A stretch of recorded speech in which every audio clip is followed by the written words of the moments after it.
What's happening, people? Back with another reaction, back with more of The Glove, which is to say the side or collaboration project between Robert Smith of The Cure, Stephen Severin of Susie and the Banshees, as well as vocalist Jeanette Landry. And we're continuing with the 1983 album Blue Sunshine, thank you again to Nicola. And the next track, which features hyphens, I believe, is Sex Eye Makeup. So yes, I mean on the surface I'm thinking of something like eyeshadow, which can be used to give someone's eyes and face a alluring and sexy look. Of course, makeup, especially around the eyes, can be done for reasons beyond just style or fashion, meaning it can be ceremonial or even ritual as it relates to a given situation or cultural context. But yes, sex eye makeup certainly seems to push it in the direction, on the surface, of makeup done for aesthetic appeal, and I guess for or that which would appeal to the prurient interest, I think it said. So yeah, I don't quite know what to make of it, especially given that whatever it sounds like on the surface, which I suppose is nice for the concept of makeup, there may be more to it in terms of what that means figuratively or what that represents or some psychology behind it. So I'll see what I can catch on the first listen. This is Sex Eye Makeup from the 1982 album Blue Sunshine by The Glove.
Wow. So, okay, I was thinking as the song was getting going, about a minute in, that it had that dark, brooding, cyclical type of sound that some of the Cure's darker material that I've gone through in that deep dive does.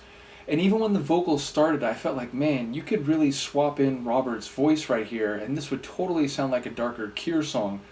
Now the that guitar, which is very dissonant and wicked and almost made me feel uncomfortable, that felt like something that was a bit more crazy and striking, like some of the Susie and the Banshees material that I've heard. So I suppose, and maybe partly because I have a sense of the source material or individuals that comprise the glove in terms of what I've heard from those people in their separate lanes already, it's informing how I'm hearing this album so far.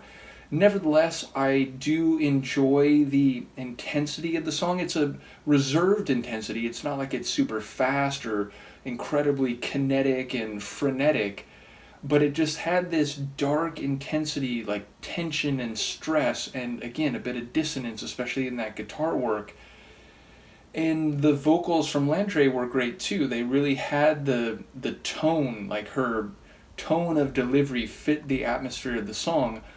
So thematically, I don't really know what's happening, but I have a sense that we are indeed dealing with sex, and maybe sex on the more, I don't want to say sordid, but like not idealized understanding. Meaning, okay, so she talks at first like there's a woman in a Sunday dress, typically meaning the finest dress you have, and indeed, she says, the best money can buy. But then she says like she's on the stairs with her feet up in the air. That could mean some different things, but I instantly did think that like that suggests a positioning that could be sexual related.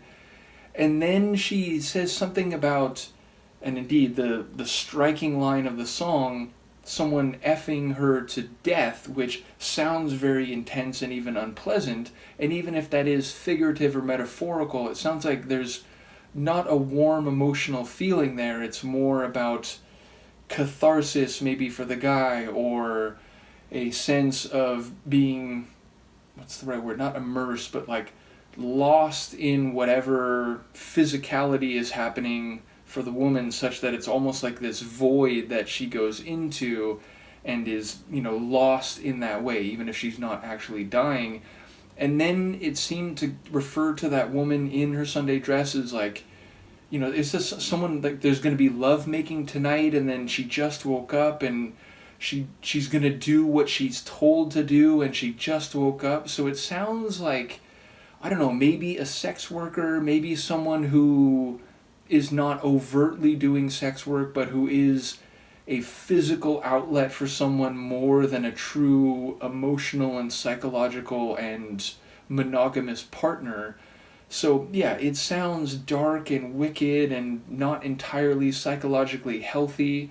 So yeah, I'm not sure of the scene that's being painted, where this house is, what the significance the stairs have, why she has a Sunday dress if she's seemingly just doing what she's told and is part of this maybe crass, or at the very least not full and substantive emotionally physical and sexual interaction or series of interactions. So yeah, curious about the bits that I heard, wondering how it all stitches together, but it felt again very much like a dark Cure song, or indeed some of the more wicked material I've heard from Susie and the Banshees. I'm thinking of that song, what's the name of it?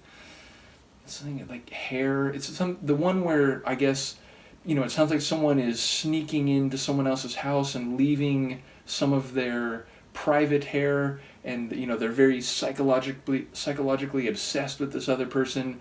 And so that song had a like unhealthy sexual overtone. This one feels pretty similar and had sonics that were reminding me of some of the stuff from, say, Pornography or Faith from The Cure. So yeah, again, maybe part of why I'm hearing and interpreting the songs on this album, even at this early stage as we go through it, within the prism of Susie and the Banshees and The Cure, is just because I know the composition of the glove. But either way, a wicked, striking tune, and again, that line like really took me by surprise. I didn't see that coming, even thinking that maybe one of the lines before that was indeed about intercourse or some sort of sexual involvement.